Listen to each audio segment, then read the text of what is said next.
What's up, Las Vegas and friends? We are back with episode, wait for it, 69. Oh, here we are. Oh, I literally waited for this for so long. When I first started this podcast, and I was like, I would love Scott to be on here, but I feel like the best episode would be episode 69. So that is glorious on so many levels. I had to wait and wait and wait. And, I'm fortunate that you're here. For people who don't know who Scott is, he is the man behind Vital Vegas. If you guys don't know what Vital Vegas is, then obviously you don't live on Vegas Twitter, because he's pretty much the face of Vegas Twitter, bringing essential Las Vegas news, tips, deals, and WTF. So thank you, Scott, for coming on. Of course. Thanks so much. That is so awesome. I have to tell you that this episode is already your best. Just based on that. Yeah. That alone. I was like, man, all right. Because my thought behind this, and I'm kind of going to let the listeners know, the strategy behind it was like, somebody if you're following, where I checked right before this, you have like 80,000 Twitter followers. I was like, I can't bring Scott on in episode 10 because the listeners are going to be like, oh, this is just like a one-off guy just interviewing Scott, But now I'm trying to build this show for Vegas, and I was like, what does Scott subtly tweet about, or at least recognize on the internet? 69, Vegas's favorite 69er. Yeah, because I'm 12. I mean, it should be obvious, whether from that ongoing joke. I don't know. I think I kind of do the 69 jokes, not because I really think they're all that funny, but I think it's because I really want to try and distinguish my account from traditional journalism, from traditional media. So there's a few ways to do that. Honesty is one of them. Humor is another, because those traditional media outlets just don't do humor, and if they try, they don't do it well. So the humor and the kind of puerile, infantile, immature humor are definitely, they're strategic. I mean, they're part of me, but I don't think I would tell 69 jokes all the time if it weren't for the fact that there's a certain identification with it, because you're never going to see a traditional journalist doing that joke. They think it undermines their credibility. I think it actually elevates mine, because people know I'm not being careful. They know I'm not kind of, massaging the message, that it's whatever I'm thinking of. And if I'm drinking, I'm tweeting too. A traditional journalist would not typically be drunk tweeting. I do it all the time. So those kind of, it's not because I think 69 jokes are hilarious, although there have been some hilarious 69 jokes. And I love that people are like, they'll go on one of my tweets and they'll see the number of likes is 69, and they'll go, I was going to like it, but I'm not going to screw up your number of likes to make it 70. Yeah. Well, it's good that you recognize that, because I think that the way that journalism and reporting is kind of transitioning to is this more independent form, because a lot of people are getting turned away from the mainstream media and how highly produced things are, and like how unrelatable and personal it's become. So that's why we see these trends of podcasts popping up throughout 2020. And beforehand, I made this joke that I don't know what's popped up more in 2020, podcasters or real estate agents, at least in Vegas. Yep. So it's people are noticing that it's a good way to, get your brand out, but also get your message out and share it, and also be separate from this mainstream media, which is kind of more of entertainment news in a sense now, which is kind of just like, it's very specific to whatever agenda they have behind them. Yeah, I mean, they have a lot of problems at the moment. A lot of them are financial. Folks just are not consuming information in the same way. I think there's a huge missed opportunity. I'm the one always screaming about this at these, at the local papers, especially in local TV. It feels like I'm not even sure if I'd call it entertainment. It's all the things that people disliked about local news kind of amplified now. And it's just like a ridiculous amount of silly kind of like fear-mongering kind of, if I see one more story about like murder hornets or flesh-eating bacteria, I mean, even in the middle of COVID, they're still doing these just dumb stories. And one of the most remarkable things to me is the way social works, it's so measurable. Like the level of reach and engagement is absolutely a metric that is to the person. You can tell how many people have seen the post, how many have liked it, how many have commented on it. The folks in the local media don't understand that when you don't get likes, you're not generating content that's relevant to anybody.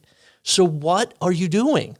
Why aren't you shaping your information to be something that people actually like and engage with? And a lot of that has to do with just social strategy. They just don't get it. Same with casinos. That's a huge gripe for me. Journalism and casinos both, they're really missing the boat because they're not having any fun. You know, how do you make casinos not fun? Because that's what they do every day in social. And it's a huge missed opportunity. Journalists are totally missing the boat. I have gotten into trouble for the way I do whatever I do, citizen journalism or it is journalism of a sort. It's not traditional journalism because I like sharing rumors. I like sharing chatter, things I've heard, things that might happen, rumors, speculation, that whole world. Journalists have no interest in that. Therefore, people have no interest in journalists because they're doing these very traditional stories, quite often finding stories via my feed. I'm the free news feed for these local journalists, but they don't go that extra step to make it interesting or entertaining or give people value, because that's what I'm about. Even if I just make somebody laugh, that's the value I'm providing, and they're coming back and they're interacting with me. And but there are frustrations. I get it. Journalism they're suffering. You know, the Las Vegas Review-Journal loses $1 million a year. That's not a big deal for its owner, Sheldon Adelson. But they're having a tough go of it, you know. And during COVID, all the shows went away. Shows were a huge advertising vehicle in Las Vegas. Those just evaporated. So they're suffering, and I get it. But they're also very resistant to change because every day I give them feedback on how they're doing. And their social posts, if they're not interesting, I tell them how they could be more interesting. I'm trying to help. I'm also trying to be a smartass. But in that mix is me trying to say, look, there's 5 ways you could have written this tweet. Why did you write it in the least interesting way? You don't have to be a professional writer to write an interesting tweet. You just have to spend an extra 10 seconds on it, and you have to have some experience doing it, and it has to be important to your company. And so whether it's journalism or casinos, devoting resources to social is huge because as you mentioned, folks just don't really listen to advertising anymore. They don't trust it. If a restaurant can advertise all day, they're still going to Yelp or they're going to TripAdvisor for peer-to-peer advice about where they should go and what they should do. Well, I'm like a one-person Yelp. You know, I'm not going to tell you what the restaurant told me to say. I'm an independent voice. I'm going to tell you flat out. You would think journalists would do that too, but I don't see it. I don't see a ton of that. Yeah, it's probably because they have to go through so many levels when they're reporting. They have their editor, director, and then the whatever positions above that, and CEO eventually has to approve it or not. So it loses its personality through the different levels that these reports have to go to. And so I see a lot of these journalists now where they're leaving whatever publication they're working for. Like Barry Weiss, who left the New York Times, that was like a big shell shock for a lot of people. And now they're moving over to platforms like Substack. Are you aware of what Substack is? No. So Substack is like this Silicon Valley tech company, which basically it pays independent journalists to go on their feed. It's basically just like kind of like a personal paywall. So Barry Weiss left to go to Substack because now she's her own reporter and she doesn't have to have the bias of New York Times just kind of overarching over her, telling her what she can and cannot say. So a lot of these old-time journalists are now moving over to the independent level. And so I think that's kind of where society is heading because, as you had mentioned, people don't really believe in advertisements. That's why Netflix doesn't have advertisements, and they've been trying to implement that for so long. And so many of the users and watchers will say they will leave Netflix if they have ads because it's just... It's not a valid source of information or what people want to see or hear. Interesting, because the conundrum has always been, people want real traditional journalism because they're the ones who keep everybody in check. In other places, not Las Vegas, they don't keep anybody in check. But for the most part, that's what journalism does and should do. And, it's kind of a case for, let's subsidize it in some way, make it a government, subsidized thing or have it be like NPR where it's like corporate sponsors. I don't know how you keep your objectivity that way, but they're not really objective now with advertisers. They freak out. These companies hate it when you say anything that's not kind of in a news release. So our local journalists just fall right in line with that and just say, So the only reason I'm talking about this is because it's a constant source of frustration, and it's a missed opportunity for traditional journalism. And I can't criticize that much because it's why my account has gotten so popular, because I don't do it. And yes, you have to figure out how to make a living doing it, but you can do it and still be an independent voice. I get accused of being a shill a lot. It's baseless hating and jealousy. But I have whenever I've had a job, I used to work at Caesars. People accuse me of being a shill for them because I've always done Vital Vegas kind of as a hobby. Then I worked at Fremont Street Experience. I got accused of being a shill for the downtown or whatever it is. There's no amount of money somebody can pay me to change an opinion. Like, that has never made sense to me. And it makes me sad that people think that way, because that means they could be paid enough to say something that they don't believe in. That has never occurred to me as something to do. If I like something, I'm going to talk it up. And if I don't like it, sometimes I won't talk about stuff, but that's not because I'm getting paid to not talk about it. I just, it gets old bashing stuff. So I'll just not talk about it. But for the most part, I'm trying to steer people away from the stuff that's going to waste their time or money.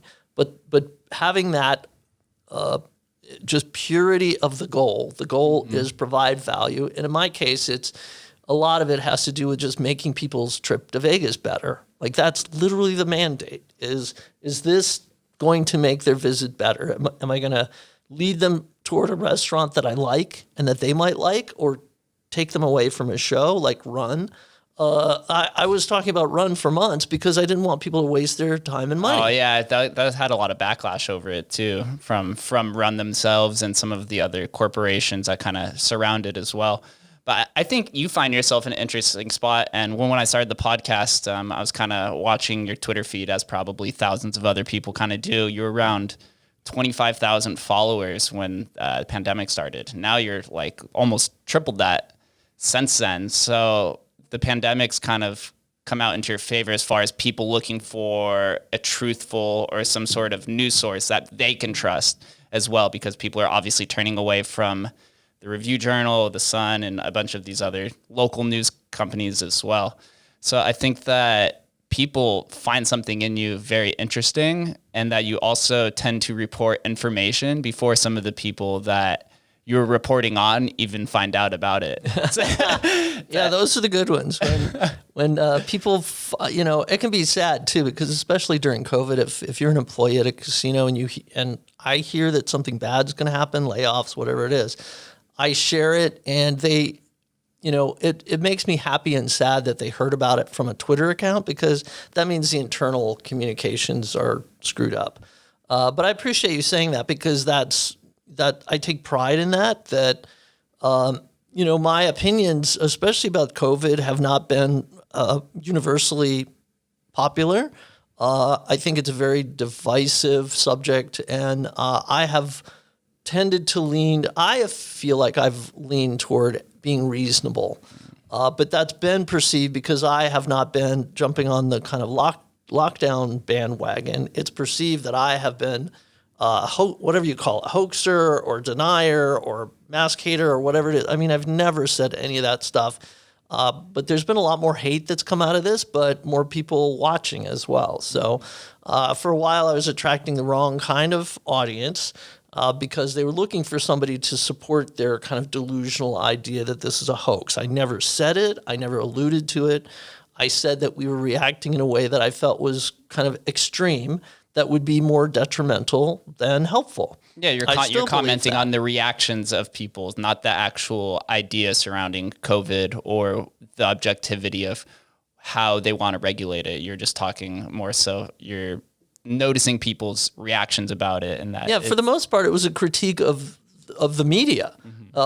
And I have strong opinions about all of it, of course, and I've shared those. But for the most part, I've been saying, this article, any given article, is playing to fear. You're giving numbers without context. That happens all the time, and it's shitty journalism. So that's what I'm calling out. I'm not, I'm not saying that the numbers are wrong. But one of the fascinating things I've learned during this, that I'm a grown man, I've lived a while, that I didn't realize fully until this situation. Because for the longest time, I thought the problem was that people were getting two sets of information. Like two different lenses? Well, the lens was the part I wasn't aware of. The data, I thought the data was contradictory. So that's why I thought people were polarized. But that's not the case. It is absolutely a lens issue. It is two individuals can look at the exact same data and come to very different conclusions. And in one will accuse the other. And that's why I think there's so much name calling and personal attacks, because the more you get into it, you realize, how can you not look at this number? The death toll in Nevada is one of those things where it's very sad that people have passed because of COVID. Of course. Viruses are bad and death is bad. But if you look at the numbers, they are very, very small in terms of the number of people who've gotten this or passed away from it. So I use that as an example because literally every day I see people going, how can you be freaking out about this number? Everything should stay open. We should all take reasonable precautions, blah, blah, blah. And another person in absolute hysterics about the exact same number, because you just perceive death differently. You perceive life differently. You perceive cases differently. And typically you would look toward trusted leadership to tell you, what should I think about this number? And you have people constantly going back to, well, this number died from this, but what about these other causes of death? You never shut the economy down for these other things. Normally you would go to a president, to a governor, to somebody sensible and go, what should I think of this? Well, you don't have sensible people and the political view of how the citizens, I guess, perceive our political leaders is very skewed nowadays, because the local levels, I think, is a little bit more trustworthy, but on the federal level, it's always a top-down approach. However the leaders are perceived will definitely trickle down to the local leaders. So if you can't trust the top, or at least however you see it, and we saw it in the election that America was almost 50% right down the middle in votes. There's off by a few million, but one of the closest elections that we're going to see probably in our lifetime. So it shows that there isn't one favorable approach or the other. People are literally divided right down the middle. Yep. And I think I've taken some hits because I'm kind of lumped into one of those halves that I don't really fall into. I don't fall into either side. I'm not a denier. I'm not a, whatever the extremes are. I'm not in that mix. I just have opinions about video poker at a bar. Like, my needs are simple. I'm not trying to say I want to make decisions for the country or how we should treat the pandemic or view it or whatever. I mean, I have opinions about those, but mainly I'm just like, hey, why are you keeping brothels closed? I'm that guy. Like, how can you ignore that there are sex workers out of work for 8 or 9 months and you're not even looking at brothels, but you've got a tattoo parlor open, you've got a massage parlor open? What sense does that make? So, and you've got in our case, the governor is he's erring on the side of caution. Mm-hmm. So that's one way to go. I don't agree with it. I don't agree that losing one life is too much. I'm just not in that camp. So I've said that publicly, and that's created a whole new world of hate. There's a whole group of haters who spend their whole day hating on me because I have opinions that are different. But that polarization affects everything. You've got to be in a camp, right? And once you're in that camp, you can't listen to anything from the other camp. That's why these little worlds of, like, the fact on Facebook that you get more of what you agree with, and you just don't see. I have not seen, since the election, I have not seen a single person defending Trump, in support of Trump, like that. Because they're those fearful voices of have gone away. No, they're posting it, but Facebook based isn't off of the showing it to algorithm. me. The algorithm. Yeah, exactly. Because Facebook knows I don't want to see that crap. So I don't see any of it. Well, my personal preference is one aspect, but how do I get differing viewpoints? And how does the other side get differing viewpoints as well? Because I want my very incisive and illuminating post to be in their faces too, but they're not seeing it because the world is divided into those two camps. Yeah, this is why it's important to pick out multiple independent journalists along with the both mainstream camps as well, to kind of understand what's going on. Because as people already know, Fox, CNN, MSNBC, they have their own camps and they're not going to strive away from it like that much. But people that are a little bit more objective and don't have a sort of agenda behind them, then you're able to speak your mind and have, conversations just like this where people can have differing opinions. I had on Dr. Erica Smith and Mike Thomas, who were conservative candidates running for their respective positions. And I had Michael Naft, who was the Clark County commissioner, on at the very beginning of the pandemic. And when the pandemic had first started and they were rolling out the phases, he basically said that it wasn't time dependent. He said that it was all going to be based off of a statistical model. And it's pretty much remained true ever since then. I haven't heard any mentions of phases, but it has remained true. And then on the Republican side, there's a lot of similarities where they agreed that the shutdown in Vegas should have happened in the beginning. I haven't met anybody who has gone against that yet. I think I'm the only one. The very first shutdown, you don't believe it should happen? It should not have been a shutdown at all. Even with all of the confusion surrounding the virus? No, I don't think Vegas should have shut. I don't think there should be shutdowns. I think there are reasonable steps. So it's good. It's hard being the only voice that's for that perspective.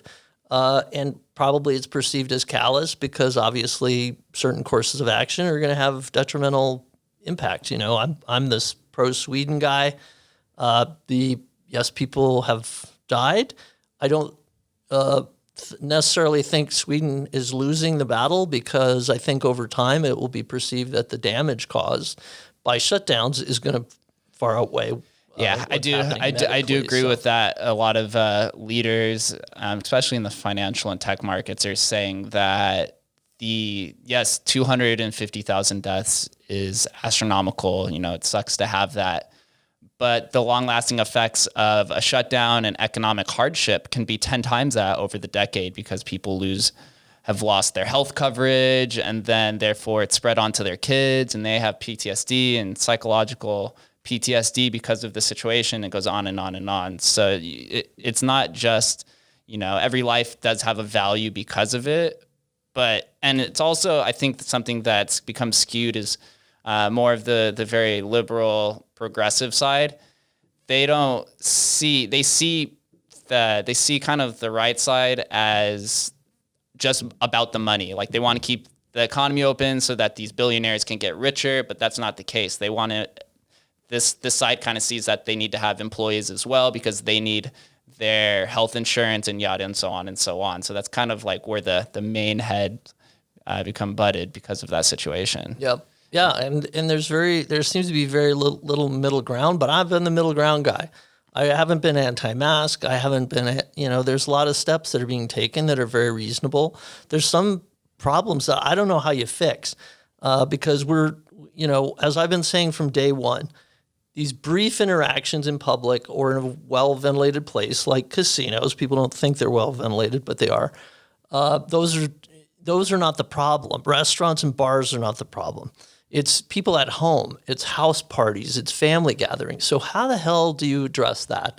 You don't address it by closing bars down again in restaurants because that's hurting us in ways we have not. We've seen a little bit, but we haven't even begun to see the fallout of that in terms of mental health and people just you don't want to be around kids too much. Like keeping kids at home and not in school, there's bad things that happen when people are around kids and families are together. I'm against family gatherings altogether. I've always tried to avoid family, gatherings with my family, but I don't know how you solve for some of those things, but I know you don't do it by doing the low-hanging fruit and the kind of easy thing. is like, hey, we can tell bars is shut down. Let's do that. Let's tell casinos is shut down. It's asinine. That's not in places where these protocols are actually being enforced. That's the least of your worries. It's people in their freaking homes. It's 6 and 8 people in close proximity for an extended period of time. Their logic has fallen out of this conversation long ago.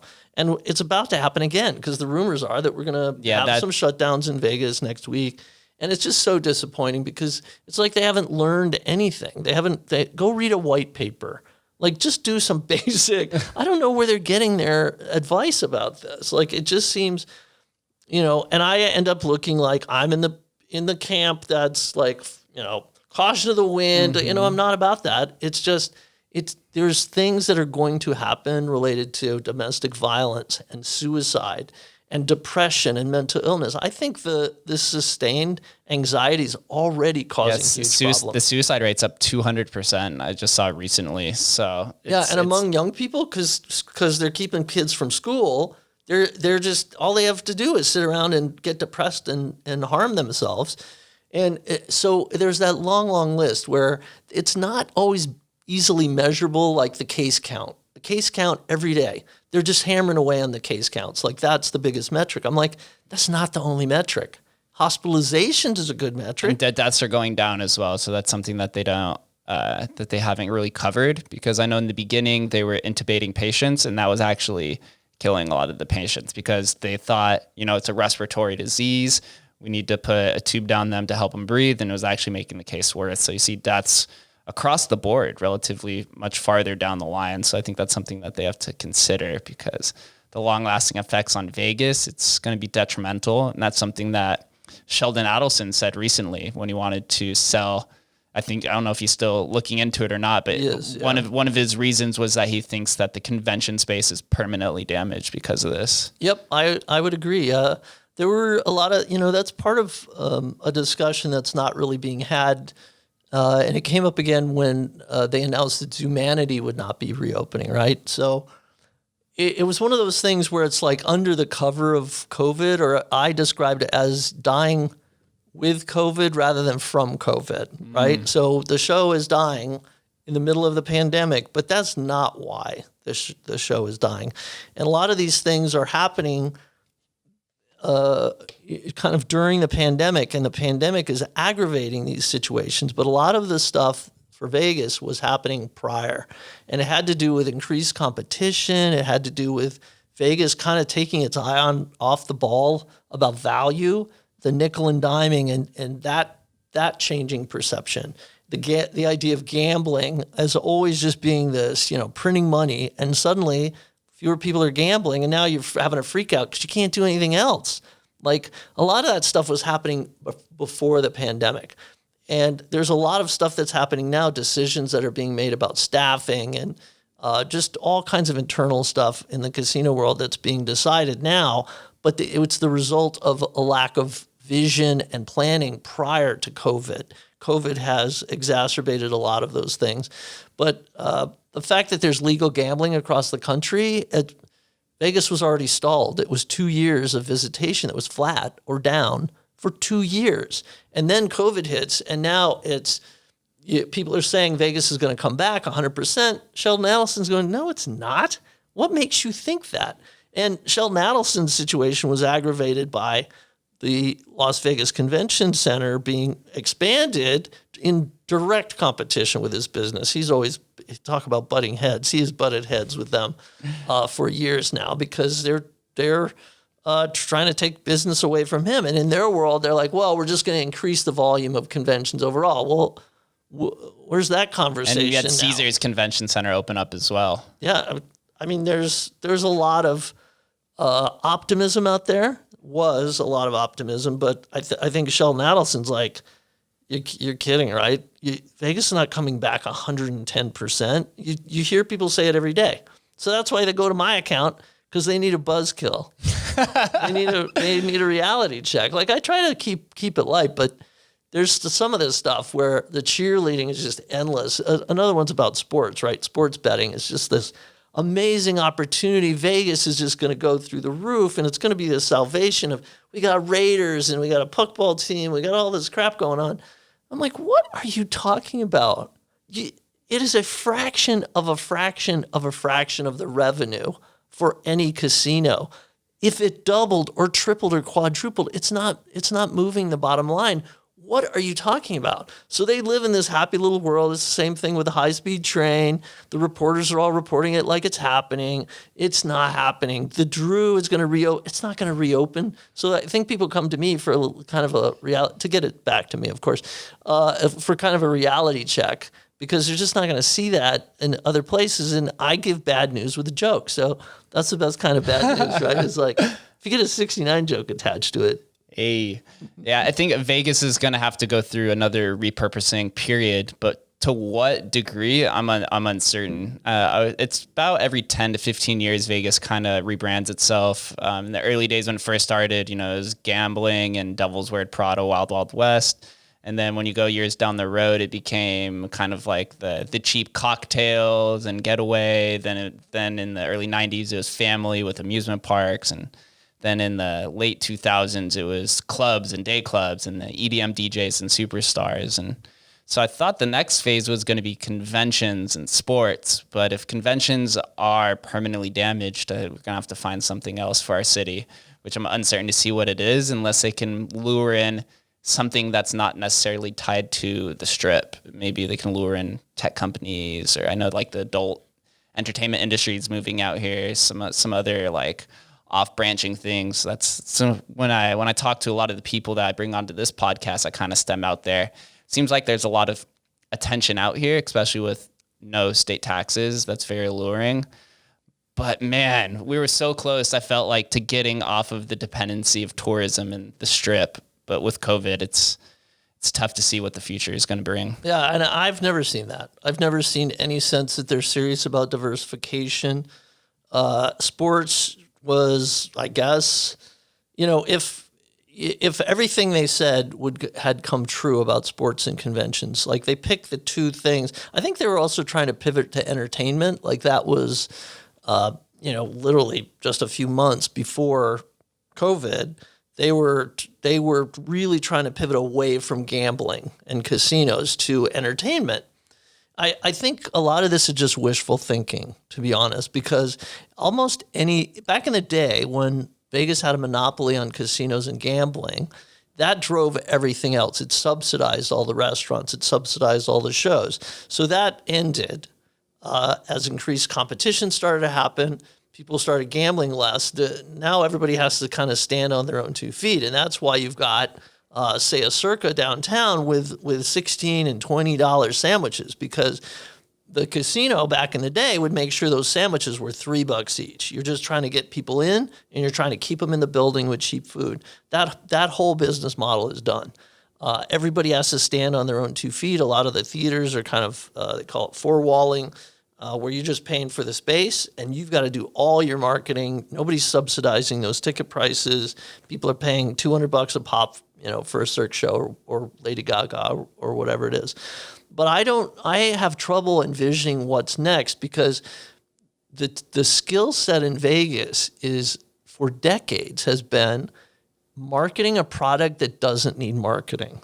And this is the first time these folks have been faced with the idea of having to actually do their jobs and do their jobs well, because everybody in PR, everybody in marketing, all these folks who are group sales, all this stuff, people were coming to them.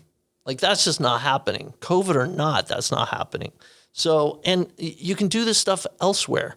So you could call Vegas a sports town, but you got sports everywhere. You could call it an entertainment town. Concerts, you can go to a concert anywhere.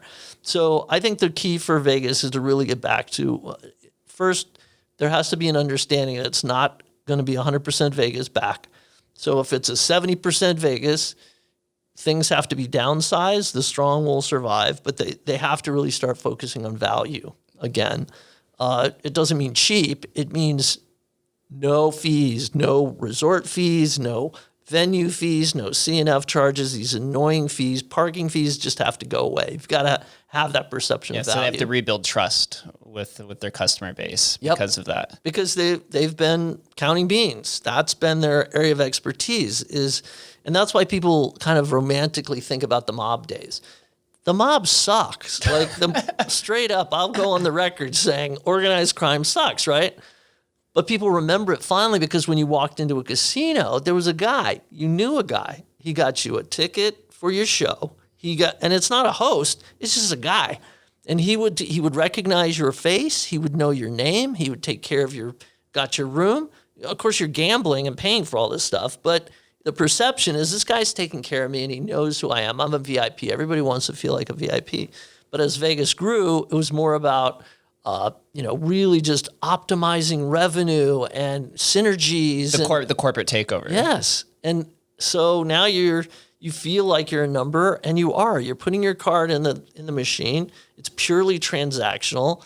Good luck finding somebody on the floor who's helpful and friendly. Good luck finding a free cocktail because they have all these rules about over-serving, and you can't give somebody a drink more than once every 20 minutes, blah, blah, blah. Like, that's not the Vegas people want, and that's why people are staying home.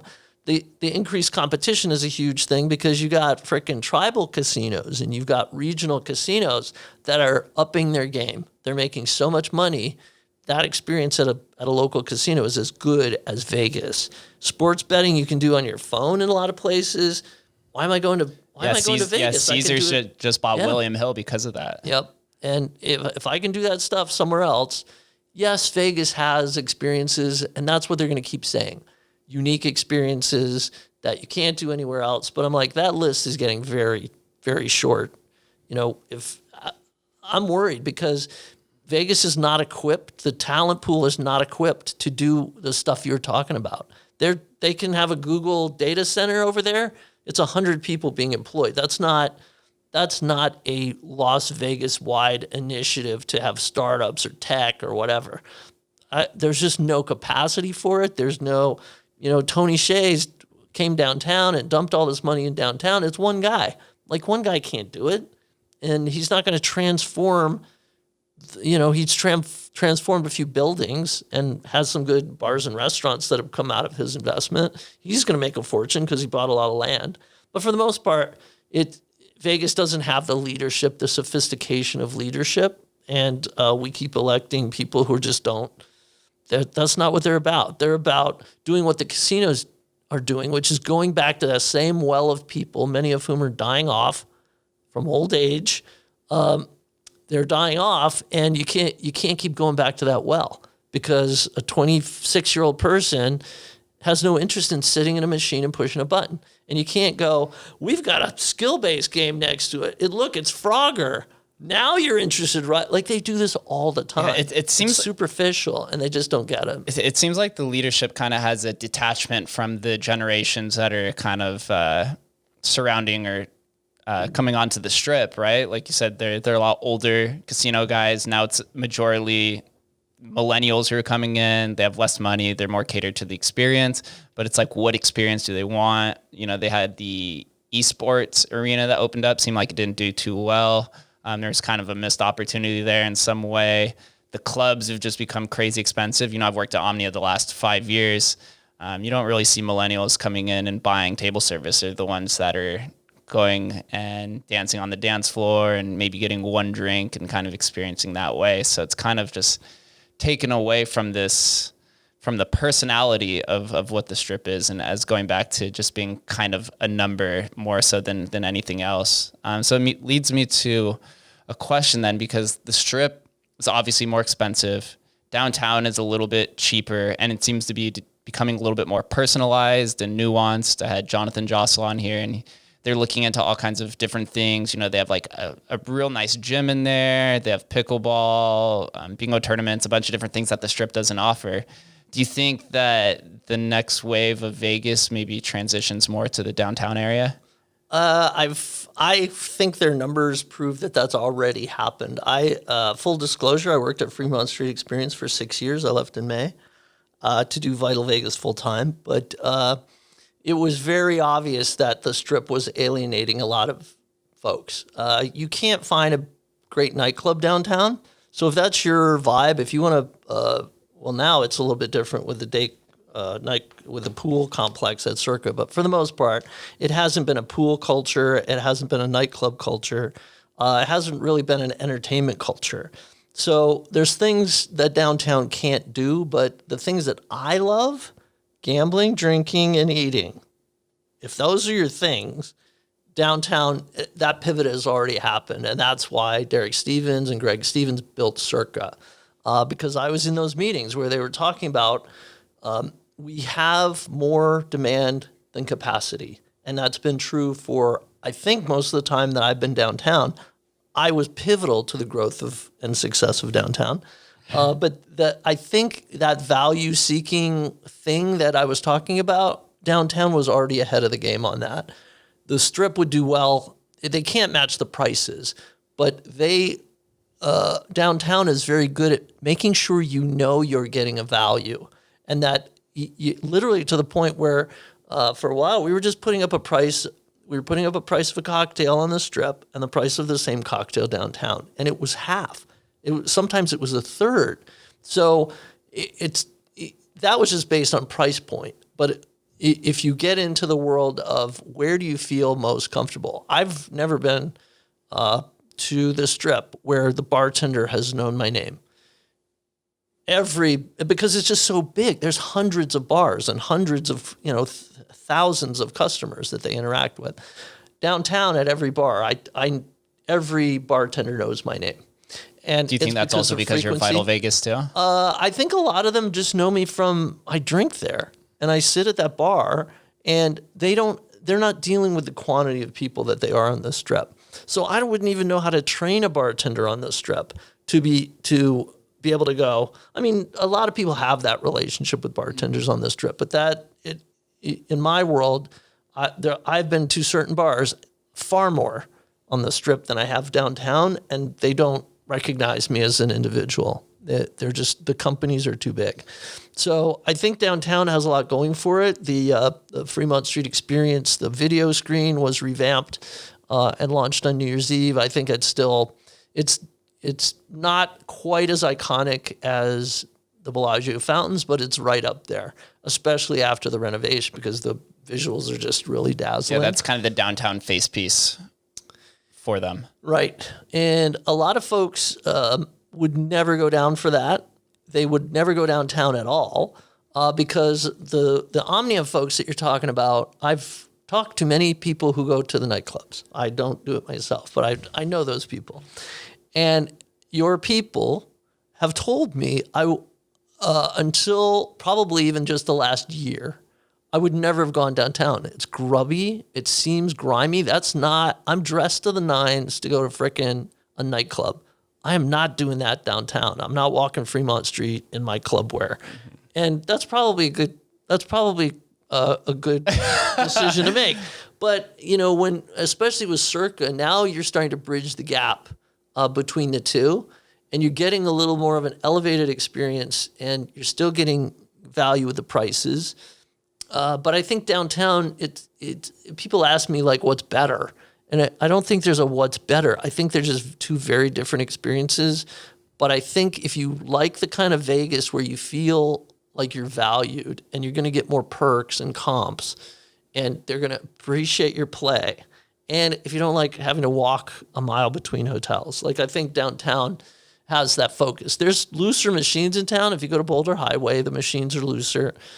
A lot of these local places, better machines, but I don't think that's really it. I think it's all about how people feel, during their visit. And it's that idea that I use of kind of like, what's your first impression of a casino if you've never been there? When you drive up and there's a parking ticket coming at you, that's a problem. And that parking ticket, not that kind of parking ticket, the other kind of ticket coming out of the kiosk for paid parking. And then when you leave, that's your last impression. So you're being sandwiched with bullshit. And the Strip is famous for that. I'm not saying it's different downtown because they got the same thing, but it's how you feel as you're welcome to the casino. It's how you if you're feeling like you're just one of a million people inside a casino, it's a very different experience. And people on the Strip, they carve out, meeting my friend here, we're going to do this and this. So you can customize your own experience. But downtown, you know what you're in for. Mm-hmm. You better play blackjack or craps. You better like slots. You better like liquor. And you better like a rowdy party environment, because that's what downtown is. Downtown, definitely, there's more of a mix of the culture down there. And I always used to make jokes of when life is beautiful is downtown. And then if you go out afterwards, you have the festival crowd, and then you have kind of like the upper class people, and then you have the street performers and the regular downtown. It's like, this is an experience you won't get anywhere else across the country. It's true. And it's not 100% beloved. But it's so much fun, though. It's like, I mean, there's homeless, there's vagrancy. Like, they still haven't really cleaned up their act on that. It's safe, but there are people that, they're a corporate, speaking of conventions and corporate clients, that's a challenge, because you get a Microsoft down there or an Adobe or one of these big, kind of huge companies. We want to come down and buy out the street. $1 million. So they do a tour. They do a walk through. They're like, no, we're going wherever else we're going. We're going to Orlando, or we're going to the Caesars Convention Center, whatever it is. So it's not, I always say it really is conditional on the experience that you want. I know when I go down there, that's my go-to place, because I know the experience I'm going to have. I know the bartenders that are going to give you a long pour. They don't do long pours on the Strip. I'm sorry, that's two different experiences. Yeah, you're trained. You're definitely trained for it. Any bar, nightclub, pool. Yep, all that. 1.25 ounces or whatever it is, and it's going to be rough to get a comp drink on the Strip now, because they've trimmed the staff so much, and you're not going to get the liquor you asked for, which bugs me, because all I want is just Captain Morgan, and they're giving me Admiral Nelson or some kind of other funky liquor. But downtown there's guaranteed fun. Yeah, it seems like as you point out, there's a lot of small, personalized, like subtle messages that are kind of just placed all throughout downtown. I didn't even think of like just an extended pour would make you feel more at home and like more connected to that server that's across from you. And it gives that bartender the ability to do what they're there to do, customer service. Because if you take that away from them, now they've got banter, but they can't do anything else for you. And if you've got this red light, green light on the back of your video poker machine, they don't have the discretion to say, here's another cocktail. It's your light is red. Like, that's an experience that people freak out about for good reason. You're a bartender. You just told me no because the light on the back of my machine is red. When would that have happened back in the mob days? That's why people long for those days. Is like, you knew a guy, he'd get you a drink. It's not about, have I spent my $12 of, anticipated losses so that it will justify a 4-cent drink that that's what's changed in Vegas, and that's what needs to change back. Yeah. Because I think the pitfall with the Strip is that it's become corporatized, and two corporations, Caesars and MGM, owns 75-80% of it. And their bottom line is the dollar, because they have to appease the stockholders. And whereas downtown, the majority of them are individually owned. I know Derek owns Golden Nugget and Golden Gate as well. But Golden Gate and the D. And the D, yeah. But he's a little bit more personal. And something that I've noticed as well, and I spoke with this actually with Jonathan as well, is a lot of the downtown leadership, they're more engaging within the community and podcasters and media personalities, whereas the Strip, you kind of get shooed off. And I think you experienced this recently with your Sahara lawsuit as well. Shoot off is a great way of saying sued. Yeah. But, and you got somebody like Derek, he put a plaque by his bar thanking online communities for their support. Like, if you ever suggested that Caesars Entertainment or MGM Resorts would do that, or even recognize that there are online communities at all, like, it's a much different sensibility. And even Boyd Gaming is probably the most conservative downtown. they still kind of understand it. They don't do a great job at it, but they at least get that that things are changing, and like Jonathan at the Plaza, or maybe not so much the Golden Nugget either, but certainly Binion's, they're more active on social now. In Four Queens, they're active in social, and certainly all the folks on Fremont East, like in the non-casino world, much more adept at engaging with the community. And to their credit, it's a manageable area entity, right? It's not the sprawling kind of tens of thousands of employees, competing companies downtown at Fremont Street Experience. These casinos sit on a collection of whatever you call it, a collective of marketing downtown. Like, they work together. The Strip has it with the LVCVA, the Las Vegas Convention and Visitors Authority. But downtown, these folks, competitors, are sitting in a room going, how do we get more entertainment on this street? How do we get, do we do a concert series? How are we going to just improve downtown overall and visitation overall? I don't think that's a meeting that's being had on the Strip. Not at all. That just goes back to kind of our conversation in the beginning, that the individualization leads to collaboration or collaborating with each other. That's kind of like how you and I are sitting here, two different kind of media journalist entities, whereas the Strip, it's just these giant corporations, and their bottom line's $1, so all they have to do is compete. Whereas the majority of the time, if you collaborate, you'll flourish together, which is really cool to see happen in the downtown area. Yeah, and the best example I have of that is on the opening night for Circa. Derek Stevens is on that stage, and he is talking about we're all in it together. And I'm like, okay, well, that's a nice phrase, right? We're all in it together through COVID, through whatever. And then he starts listing off his idea of what a night in Vegas might look like. He's like, so say somebody comes to our steakhouse here at Circa. Maybe later they go to Omnia. What did you just say? You just said somebody could actually leave most of the casinos in town don't acknowledge that people leave their casino ever. But he just rattled off like all these venues, he's like, they'll come over to our, biggest bar in Nevada, Mega Bar. And then they'll go see the conservatory at Bellagio. We're all in this together. Like, that big picture thinking, that comes from a place of confidence. You will literally never see anybody from Caesars or MGM Resorts go, and you know what? After you come gamble at Bally's, you're going to go to Circa to the steakhouse. You will never see that happen. I worked at Caesars and did their blog. I tried writing about the Circa Steakhouse. Their heads exploded. I'm like, no, this is a blog about Vegas. And now I think they play it, I think the name of it is even like, I don't remember the name of their blog now. They changed it, but they try to make it look like it's all things Vegas. It's literally just everything in the Caesars entertainment world. They don't look outside their blinders.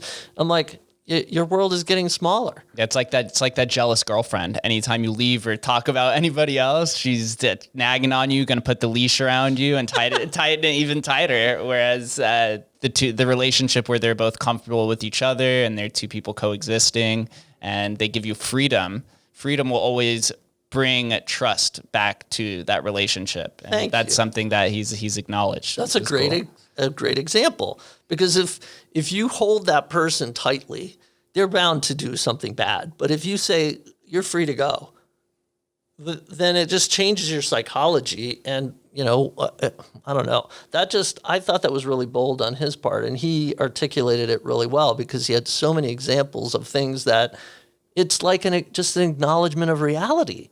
That I think the average number of casinos people visit when they're in Vegas during like a 2 to 3 day trip is 7. So they're going to 6 or 7 casinos, and the ones that act like they aren't, they're out of touch. And I've said that all along, is like a lot of these casinos are just out of touch with their customer completely. I think you said it too. It's kind of like they don't get, and I talked to Greg Stevens, who is Derek Stevens' brother, and he said all of our decisions are based on what's easiest and best for the customer when they walk through these doors. And I think everybody would say that on this Strip, but I'm not really sure they've giving a survey and getting an answer about, are you more likely to go to a nightclub or a pool or a bar or restaurant? I don't think that really does it. But Derek sitting at the end of that damn bar, listening to people's gripes all night, he knows exactly what his customers want, what they're not getting. When people saw those restaurant prices, they freaked out. Derek knew it within 10 minutes. He's like, okay, we gotta take a look at that. Yeah, being out of touch with reality and your user base is so detrimental to your business, your relationship, whatever the case is. You're obviously in touch with the Vegas culture. Do any of these Strip or downtown or anyone in Vegas, do they ever approach you for opinions based off of their opening for a restaurant or publication or anything of that nature? They do. Maybe not at that high level of I think they definitely follow the account, which I was in denial about for a long time, the media and casino executives as well, because I see them liking it. They'll never chime in because I'm sure in some cases I actually know there was a memo circulated at one of the big companies saying, do not follow this account because we do not want people to see that people in our company are supporting this account. That's how strongly they feel about me.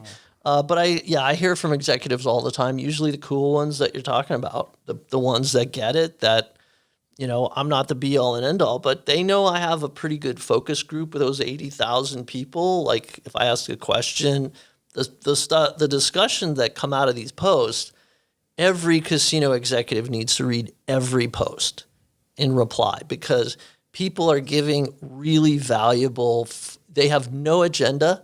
They're just giving their honest opinion. Obviously it's skewed toward people who are online and who post things online. But other than that, these are folks that just love Vegas. That's why they're in this conversation. They should be reading every single comment. And a lot of times they'll call me just to kind of see what's your take on this. They may not make a decision based on it, but they know that I'm going to tell them.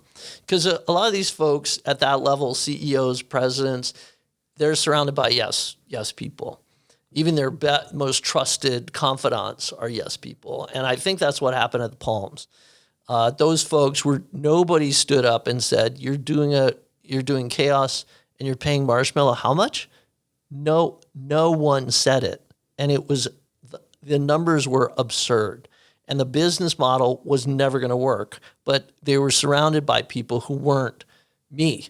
Because I would be in the meeting, even when I was at these companies, I was the troublemaker. I'm not going to change my opinion to kiss ass.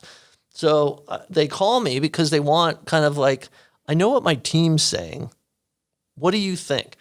And they sometimes ignore it. They know I'm a smart ass, but sometimes they also know that those decisions can save them money, make them money. If there's something that clicks with me, it's more than likely going to click with a lot of people.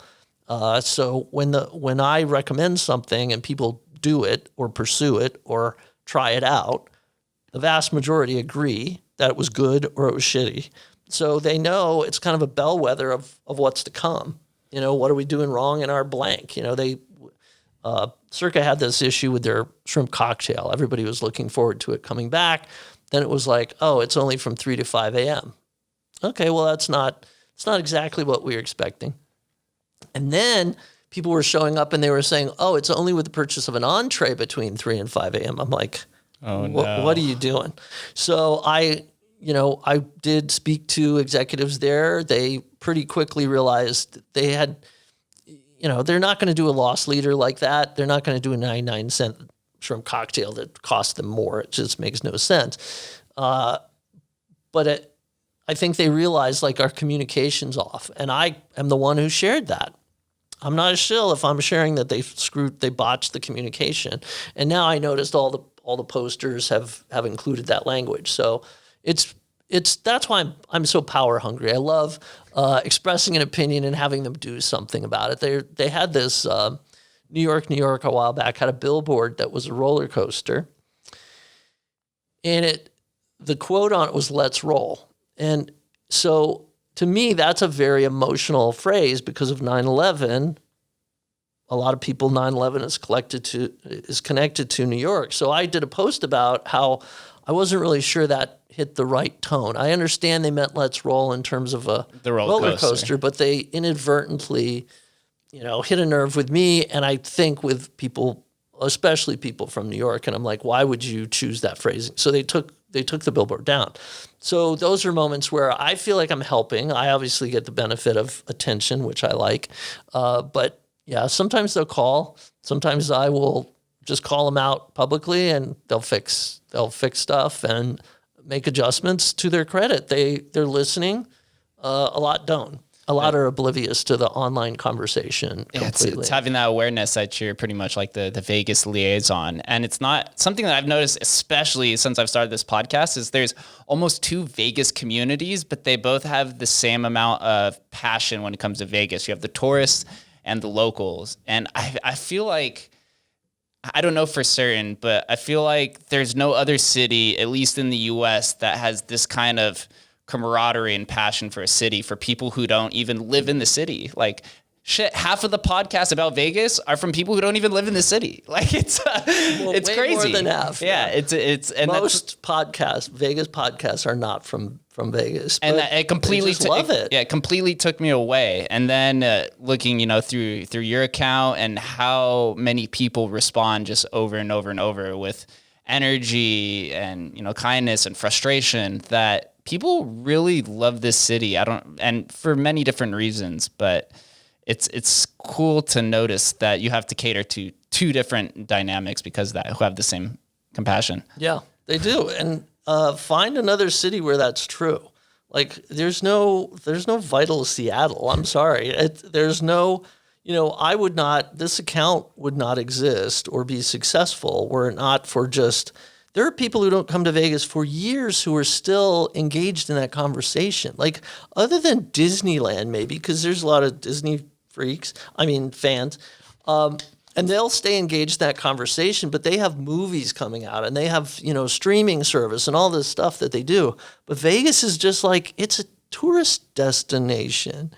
People really care about what's happening for those 3 years between their visits. There really is nothing like it that I've seen. And I just lucked into it because I like Vegas. But it's turned into a career. It's turned into my passion to share Vegas and make it better for people. But I couldn't, if I want to move to Austin, or I just can't imagine it's thousands and thousands of people. It's not like a little niche group. My account gets 50 million tweet impressions a month. That's insane. And my audience is only like 80,000 people. So it's just a lot of enthusiasm. It's peaked during COVID because there aren't a lot of sources, just kind of straight shooting sources. But even before that, it was millions and millions of tweet impressions and comments and replies and likes.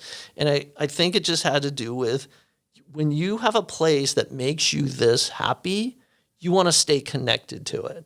And so when I do my podcast, it's a shitty podcast, but the thing people say is like, this, it ties me over between visits. And I'm like, that's the best service I could provide. It's like, it's porn.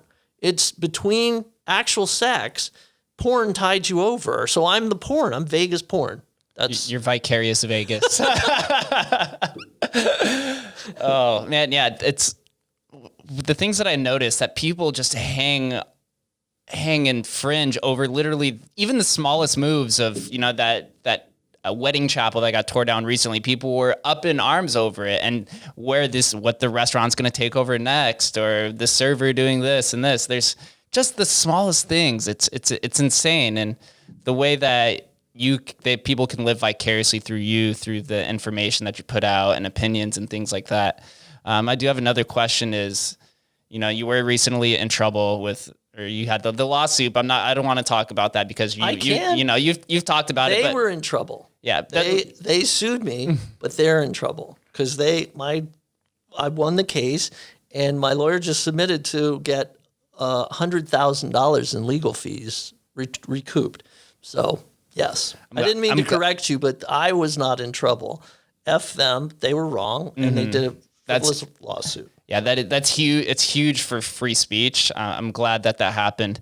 But this information that you harbor, what is the process behind what information you release online? Because, I'm sure you have execs that are messaging you. You have people in the comments saying, hey, my friend's dog just ran away. Like, can you report this as well? What's kind of the process behind releasing information? Yeah, I mean, there is an editorial process. It's just me. But I tend to be, I'm a believer in free speech in terms of if I hear something, I should be able to share it. So sometimes those are rumors. Rumors are, they're basically just, a lot of times it comes from people in the industry. So I call it chatter, it's whatever you call it. It's unconfirmed gossip, rumors.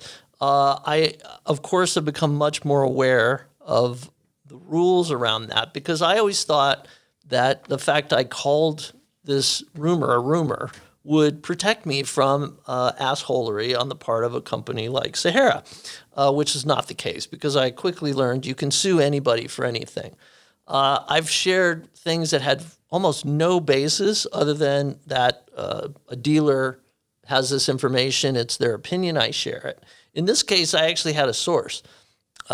So it fit more along the lines of traditional journalism where I vetted this source. I found that this source was a legitimate individual with a legitimate company. It was a liquidator. So I made sure to ask as many questions I could about the situation he was describing where they were brought in to bid on liquidating the Sahara. The Sahara is still open. So things change. Rumors don't always pan out, but I like sharing them because it's interesting to me to hear them. So I have given a lot of thought because I had 3 months of hell dealing with a lawyer who's a First Amendment lawyer saying you can say almost anything, take notes, try to reach out if you can to get a confirmation or denial. If you don't hear back, you can still run the story. Like there's all these kind of hoops you have to jump through. For the most part, my criteria is if something's interesting. That's not the most technical, legal, qualification to share something. But in my world, if it's interesting, I would want to hear it, so I want to share it. Obviously, there are things where you have to consider the source. There's always the disgruntled employee with an axe to grind. Those are some of my best sources because what they're giving me is factual.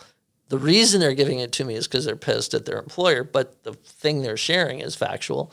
But I like scooping these folks, and it happens so frequently now. It's because my sources have just gotten much better. I take a lot of hits for the rumors that don't pan out, but that I clearly say they're rumors. But for the most part, the stuff I write on the blog, it's more substantiated. It's traditional. It might be an anonymous source, but it's still sourced.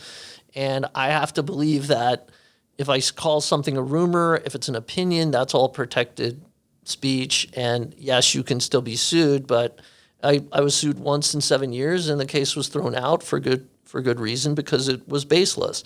And so I've probably should get some of that blogger insurance or whatever. But I've gotten a pretty good sense of, my BS meter is pretty good. There's no way to predict the future. People that think I'm a fortune teller, I'm going to disappoint them ongoingly. But there's still, and I think that is the expectation, is like that everything I share is going to come to fruition. Mm-hmm. Well, that would be great in life if you could, have a time machine or something. But it doesn't really interest me that much to announce something when it's officially announced in a news release. So what are you going to do? You're going to share it before it's been confirmed. That's, by its nature, that is considered a rumor. And by reputation, that's what you've been doing. You beat a lot of the news companies, and then when they report on it, you get to acknowledge that you were there first. Yes, I call them out a lot. I'm actually having lunch with a local reporter who has stolen my stuff so often I can't even. And I'm going to remind him, it doesn't hurt you to give attribution to your source. And there's a certain arrogance in traditional journalism that, it was a tweet. That's not a source we have to acknowledge. I'm like, that's wrong. So I blocked him, and his feelings were hurt, I guess, but tough. If I beat you to the punch, don't get mad. Yeah, that was the sad part about the Sahara lawsuit was like there were no Vegas journalists who were going, yeah, First Amendment, this is a constitutional issue. You have every right to report a rumor, and in this context, you were sourced, but like not a single one, because they resent it so much that I'm beating them to stories that they're just like, oh, he's playing fast and loose. He's being reckless. Like they're jumping on the bandwagon of the billionaire who's trying to suppress a freaking blog. So that's a sad state of affairs too. There's a lot of things that are sad about traditional journalism. That's one of them. Is they were very ready to condemn me when I filed that. Everyone covered the story of the lawsuit. Almost nobody covered the filing of the anti-SLAPP motion, which was actually the bigger news. The dismissal of the case got some coverage, but not nearly as much as the lawsuit. And that's how Vegas media works. They're trying to stick it to you. Right. They would be happy if I went away too. That ain't happening. Ain't going Sarah away, Harrow baby. wants me to shut up. Not shutting up.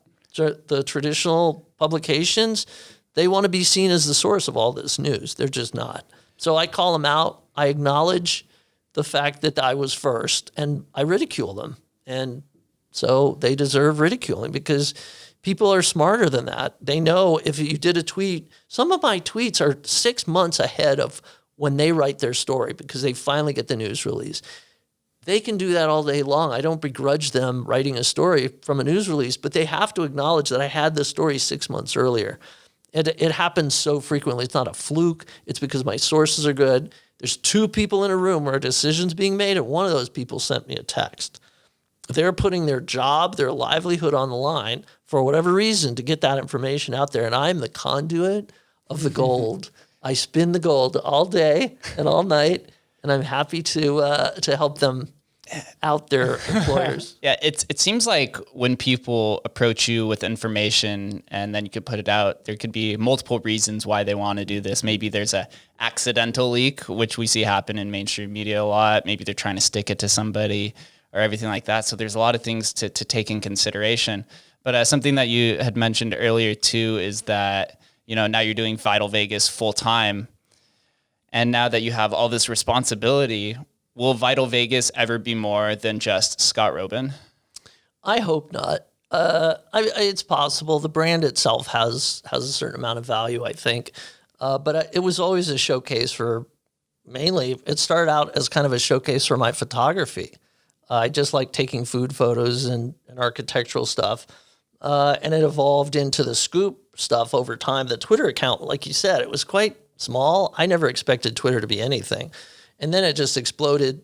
Even before COVID, it was growing quite a bit because there were just some exclusives that were weeks ahead or months ahead, like the biggest stories in Las Vegas history, I was breaking on Twitter. So when you get to that level, when you're like probably 8 or 10 casino sales, I've been the first to tweet it. Unprecedented, even for like the Review Journal over decades. They don't consistently break that number of stories at that level. And the other thing I mentioned, that Google data center, billions of dollars being invested, and I broke that story. Like all these stories, kind of just over time, it has kind of built up a certain momentum. I forgot the question now. What was the question? Will Vital Vegas ever be more than just one person? Yeah, so it was kind of just my way of showing off my work, and people are like, hey, I'll pay you to contribute, or I want to be a contributor. I'm like, no. How does that showcase me? This is about me, my writing and my jokes and my photos and my video. So I don't know. It's possible. There's news brewing about it, but it's me. And financially, I'm able to do it full time now. But I wouldn't know how to. I don't want to manage other people. Like I don't want it to seem like a job. It's just I'll do this for as long as I can do it as an individual, and then I don't know if anybody ever said, you have to have 3 other writers. I'm like, well, good luck. Yeah, then it becomes just another news company and then the mainstream media, and it just goes back into that cycle all over again. That's what happens when you expand outwards. Yeah, there's a chance of diluting. I think it could, if I were acted in a more professional way, I think that has benefits too, because then it would it would start to expand it. Some of the mainstream media has acknowledged it as a source of information, but I think many more would, in like Google and search. If I didn't do I've straight up made up articles on my site, satirical articles, and I think Google looks at that and goes, "We don't really know what to make of this site. So why are we going to give you 100%, search rankings for this subject when you just did a story about 069 being banned at bingo parlors because people were offended?" That story, that exists as a story on my site as a straight news story, like an Onion-style satire, right? So I think Google's kind of confused, and I think other outlets are like, I'm not really sure we should be. He just shared a story about a casino sale, but he also has a story about, whatever else I was talking about that day. That's weird and kind of offbeat. So I don't know. But I don't know what the more would probably just be more, it would be being able to focus on it more, but that's still just me. Yeah, maybe some more help, less writers, maybe more automation or, video editors or whatever it is. As we were talking before this about like upping the production value of the podcast and some of these other outlets. But yeah, the level of professionalism could definitely use some work. I see what you're saying, and I agree. I use self-deprecating humor because I want to lower expectations. Things like the podcast, video. Like I'm not a videographer. I capture video and I share it, but I'm not good at it. So that would be a potential area where it could be. It's still me doing the writing, but it'd be cool to have. I still think I'm just too egotistical to share the glory. I don't even like sharing and embedding a video from somebody else in a blog post, even though I don't have video. I hate doing that because it's sharing the glory. I like to take all the heat and I like to take all the glory. I don't know how you do that if you start sharing your credibility. Yeah. But I always encourage other people to go do it. Like, I'm as helpful as I can be. Even though potentially if they got good at it, they would be competitors. I have constantly encouraged people to do podcasts, to get better at video and start their own blogs and Twitter accounts, whatever it is. And you can see kind of folks trying, but I don't think they understand that this was 7 years of doing this as a hobby to get to this point. It's not like you jump into it. You don't have contacts from day one. You really, if you're going to get into that game of breaking stories and news and inside stuff, that's going to take a longer time horizon than most people actually want to invest. Yeah, so there's a ton of groundwork that goes into it too. Even simple things like this with the podcast, I didn't even realize. I thought I could just DM people, but you have to go make lunches and dinners and relatable friendships like that aren't even just online. And so it's things that you don't realize until you actually get in it, and you're like, wow, this is not as easy as I thought it was going to be. Nothing is. That's good. But just looking around at your setup and stuff, this is my first time seeing it, but you can tell when somebody has a level of seriousness that is much more likely to give them success. And to taking something seriously, I think a lot of people, I used to do blogging kind of workshop stuff. And you could tell the folks that were just in there because either they had heard you could make money from blogging or that blogs make money, or, you could tell people were in there for the wrong reason. And they never came to a second session. They were just kind of dabbling. And I see that all day long with people. They'll start a blog or they'll start a YouTube account or whatever it is, even a Facebook group. And they just it just fades because they were doing it for the wrong reasons. And so I give you a lot of credit because you're building something the right way. You obviously have invested time to figure it out on the technology side, which I don't. I'm lazy. So I just do the minimum to get by, to say I have a podcast and a blog and whatever. So I give you a lot of credit. And thank you so much for having me on because, I'm in good company because you're not just talking to smartasses. You're talking to legitimate folks in the community, people, opinion makers. And so great job and really good choice to save me till the 69th episode. I appreciate you for saying that. Coming from somebody, you know, of your status, it means a lot. I've been looking forward to this episode for a long time, and I look forward to having you on as a regular multiple times in the future as well. Let's do it. And then we will make sure you have some Captain Morgan in your studio. Let's go. And then I'll really start saying some interesting stuff. All right. It's on. I agree. I always ask one question, same question to everyone on the way out. And should actually, what your answer will be for this, and it's what does Las Vegas mean to you? Well, Vegas absolutely is the best time I've ever had, and from the very first time I came here, I was driving across the country and I stopped at Stardust, and I just got the bug, and my sister moved here, started pumping out way too many kids. So it was an excuse to move from LA here. But it really just means, it really, the bottom line is just, it's the best time you've ever had every time. You know, you're not always going to win. But if you know, I always tell people, even when I'm losing, I'm having a really good time.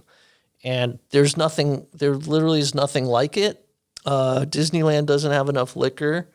It doesn't have enough sex workers. It doesn't have enough slot machines. You know, it's I cannot imagine. I imagine sometimes living by a little brook in a cabin in the woods with deer and rabbits nearby. But I think I would just go out of my gourd, because once your bar has been set for fun and excitement, pun and intended. Sound and it's what? Said pun intended. Well, that's true. It's all the things I love. And I've always said, like, Vegas is not for everybody. But to me, it is just a consistent source of diversion. And it really is like I'm on a permanent vacation. Even doing the work of a blog or Twitter account or a YouTube channel, none of it feels like work very much, because the essence of Vegas is just, I live it and breathe it, and it's just a party, you know? And I hate parties. I hate crowds. I hate noise. I hate losing money, but I love all of that in the context of this crazy, crazy town. Wild, Wild West. Best said. Where can all of the listeners find you? Well, they can find me at vitalvegas.com. On Twitter, it's @VitalVegas. I got the Pinterest. I got the Facebooks. I got the YouTubes. What else? I got all the other platforms too, but it's the best place is the blog. That's kind of the hub. Twitter, I say a lot of stuff on Twitter that I don't say on the blog, because I don't put a lot of drunk stuff on the blog, and a lot of drunk stuff goes in the Twitter account. But thank you for letting me mention it. Yeah, you guys need to follow the Twitter account. Absolutely hilarious. The heartbeat of Vegas Twitter itself. Boom. I'm going to use that as my tagline now. I'm putting a TM after it. Heartbeat of Vegas Twitter, and also the Insider's Insider. So there's two for you. Very nice. I will compensate you the way I compensate all the people who give me tips. Appreciate it. Thank you. Hot tip. Hot tip. Let's go. Scott, thank you for doing this. I'm looking forward to you coming on the next time and following you along and building on this friendship. Of course. Thank you for the invitation. Thank you guys for listening, and we'll catch you next time.